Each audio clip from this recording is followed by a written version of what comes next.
and an improvement in log export policies. The shift to second growth will accommodate and accompany a move to harvest more hardwoods such as alder, birch, cottonwood, and maple.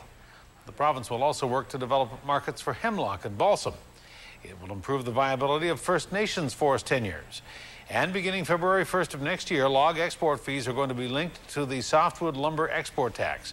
That means that logs and lumber leaving BC are subject to an equivalent export charge. The Forest Minister says the plan lays the groundwork for future growth, but it's far from being an instant solution. The reality is this actually sets the table for the future of the industry and says, here we are moving to second growth. We're going to do the enhancements. We're going to change how we do business, and we're going to build a business case for having efficiencies in a modern forest sector on the coast. Given today's environment, if you think of it this way, every penny of currency change that goes up in the United States is a $150 million cost to the BC forest sector.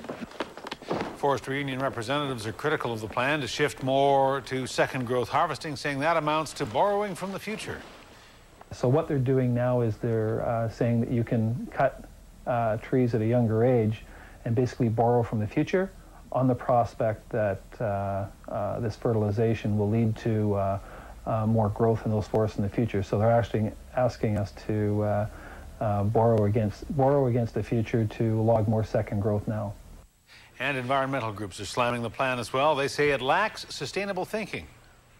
Well, this is not a green plan. Far from it, in fact. It's about as brown as a clear cut. What it ensures is for Vancouver Island and the Lower Mainland that the last remaining old-growth forest will continue to be logged, the second-growth forest will be logged faster than ever before, and that raw log exports will continue to pour off at breakneck speeds from both Crown lands and especially from the North Coast and from private lands.